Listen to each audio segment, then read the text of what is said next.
Como introducción, nuestra investigación cuenta con dos tipos de alcance descriptivo y alcance correlacional. Alcance descriptivo, ya que precisamos explicar de la manera más clara posible el tratamiento del trastorno mixto de ansiedad y depresión.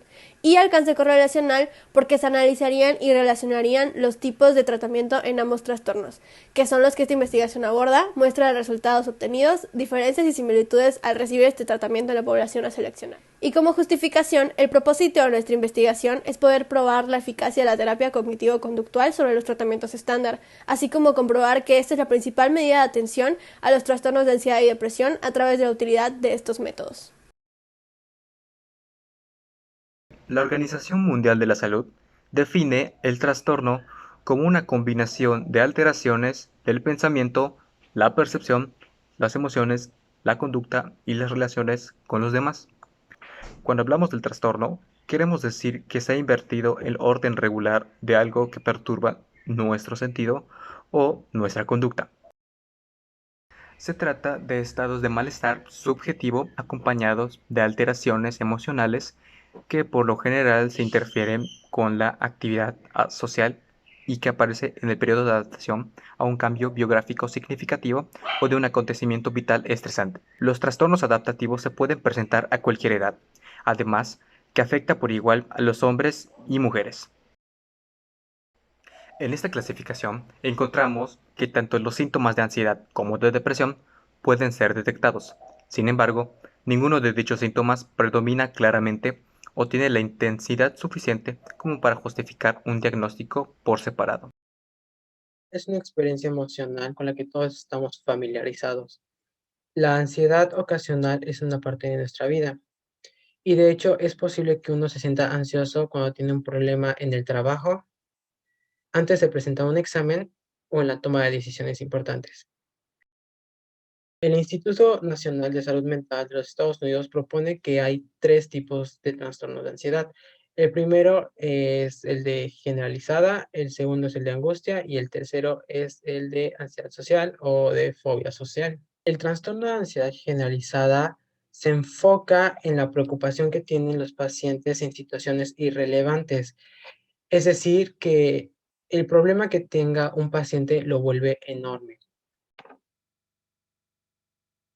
Trastorno de angustia.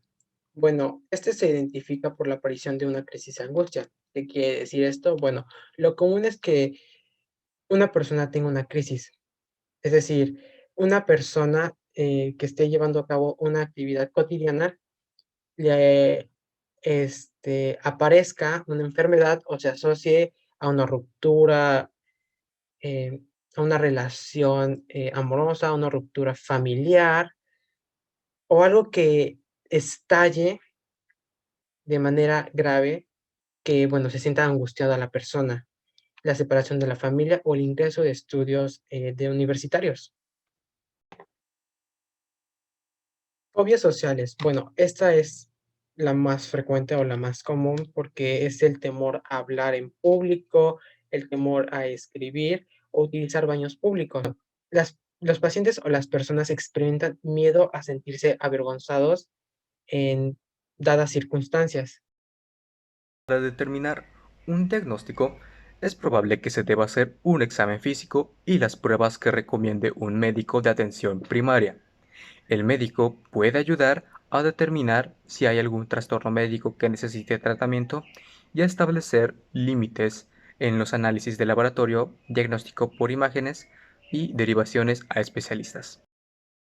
El tratamiento debe ser multimodal. Esto quiere decir que debe incluir la educación de los padres y de la persona acerca de las características de este trastorno, el acercamiento del personal escolar y la intervención psicoterapéutica, y desde luego de la farmacoterapia.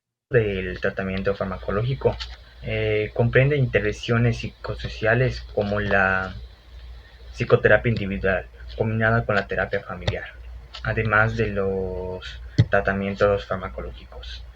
Aquí los medicamentos más utilizados son de tipo antidepresivos. Por otro lado, el tratamiento cognitivo conductual se trabaja con un asesor de salud mental.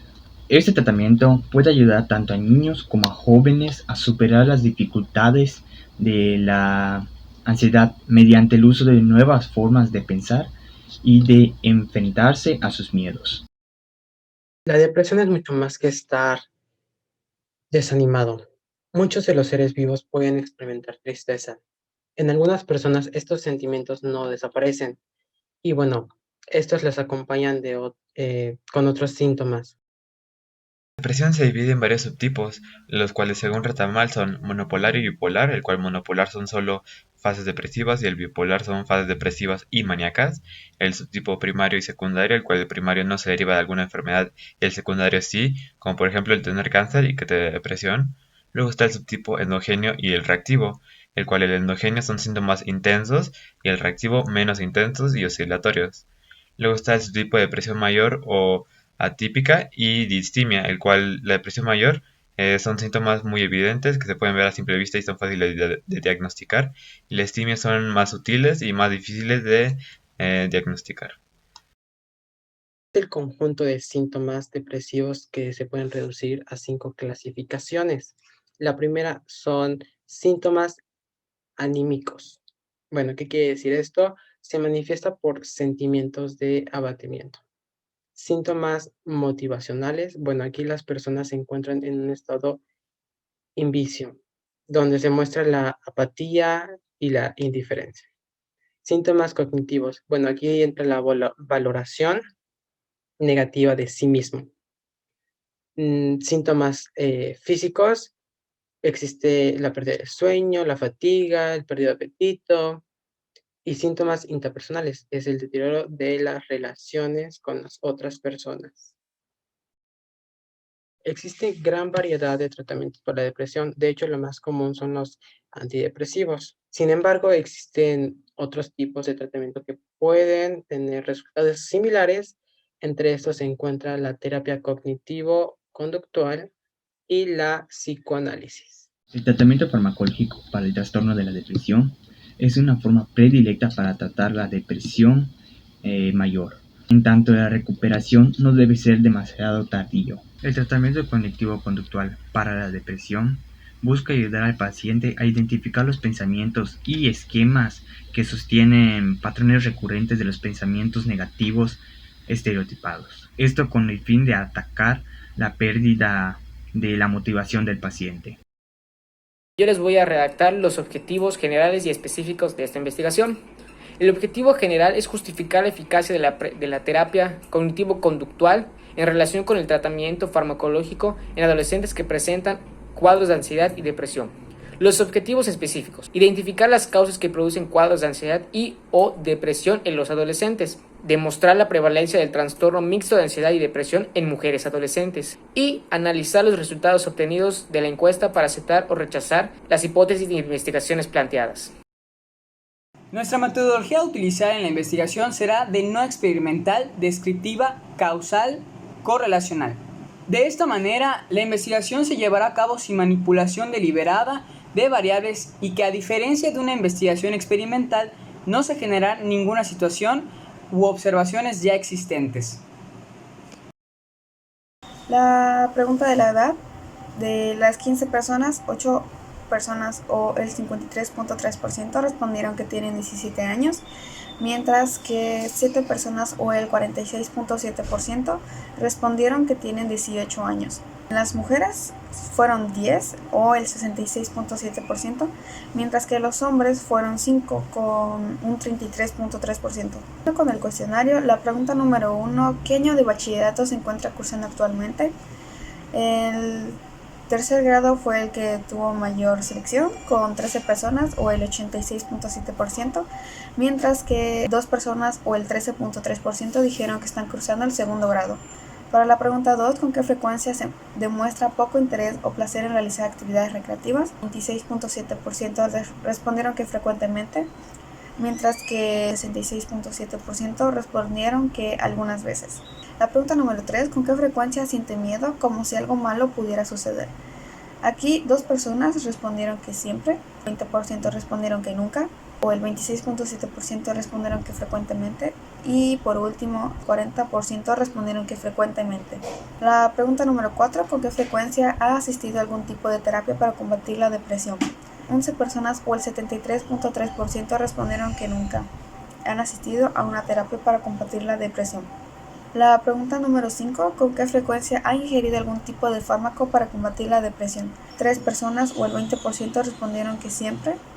Y por último, 11 personas o el 73.3% respondieron que nunca han consumido algún tipo de fármaco para combatir la depresión. La pregunta número 6, ¿con qué frecuencia atiende sus problemas de depresión? 3 personas o el 20% respondieron que algunas veces.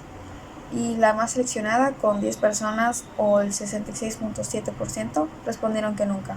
La pregunta número 7, ¿considera que existe una mejoría con respecto a la depresión al consumir fármacos? La respuesta de desacuerdo fue seleccionada por 5 personas o el 33.3%. Y por último, 6 personas o el 40%, que fue la más seleccionada, escogieron neutral. Ahora pasaremos a la pregunta 8, en la cual se les preguntó a las personas si conocían alguno de sus tratamientos o si alguna vez habían escuchado acerca de alguno de sus tratamientos. 3 personas de la muestra afirmaron conocer o haber escuchado solamente del tratamiento farmacológico y 2 personas del tratamiento cognitivo-conductual, mientras que 9 personas conocen de ambos tratamientos. Ahora pasemos a la pregunta 9, la cual fue: ¿considera que existe una mejora con respecto a la ansiedad al consumir fármacos? El 40% de nuestra muestra estuvo en desacuerdo con este inciso, mientras que el otro 33.3% estuvo de acuerdo.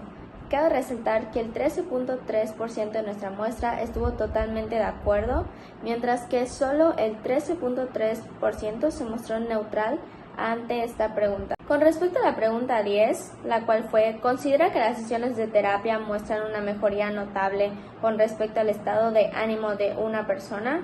Tan solo el 6.7% tuvo una postura neutral ante esto. Con la pregunta 11, la cual fue: ¿con qué frecuencia ha asistido a algún tipo de terapia para combatir la ansiedad? Los resultados mostraron que el 60% de nuestra muestra nunca ha asistido a alguna terapia para combatir la ansiedad, mientras que el 26.7% indicó haber asistido algunas veces. Por último, el 13.3% indicó asistir siempre a terapia.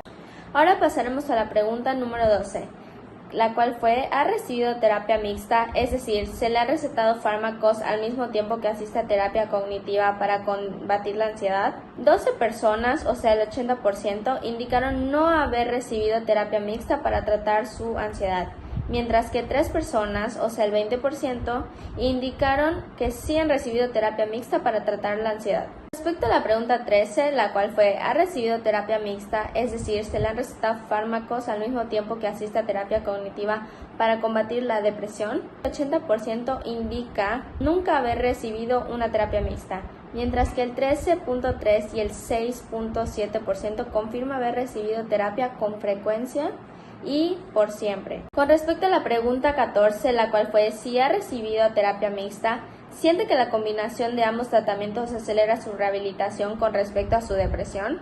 12 personas indicaron no haber recibido terapia, mientras que 2 personas indicaron que sí hay una mejoría con respecto a ambos tratamientos. En la pregunta 15 se les planteó lo mismo, nada más que ahora con la ansiedad. Entonces fue: ¿siente que la combinación de ambos tratamientos acelera su rehabilitación con respecto a su ansiedad? Y 11 personas indicaron no haber recibido terapia mixta para combatir su ansiedad, mientras que 2 personas indicaron recibir terapia mixta frecuentemente. Por otro lado, una persona indicó haber recibido terapia mixta algunas veces, y tan solo una persona indicó nunca haber recibido terapia mixta para combatir la ansiedad. Como último punto, queríamos hacer una comparación acerca de qué población sufre más de depresión con respecto al género. Entonces, para poder comparar si los hombres sufren más depresión que las mujeres o viceversa, hemos seleccionado las preguntas con datos que más destacan. Para la pregunta 2, nos damos cuenta que las mujeres han seleccionado las opciones de siempre y frecuentemente, más veces que los hombres, ya que estos solo han seleccionado que algunas veces demuestran poco placer al realizar actividades recreativas. Otra gráfica que utilizamos para poder medir este resultado es el de la pregunta 4, que destaca porque Las mujeres han seleccionado por lo menos 2 veces que siempre asisten a algún tipo de terapia para combatir la depresión, mientras que los hombres han seleccionado que nunca han ido. Al finalizar la encuesta, pudimos afirmar que la hipótesis planteada al inicio de nuestra investigación, la mayoría de la población juvenil responde de manera más eficaz a la terapia cognitivo-conductual en relación al tratamiento farmacológico estándar, ha sido rechazada.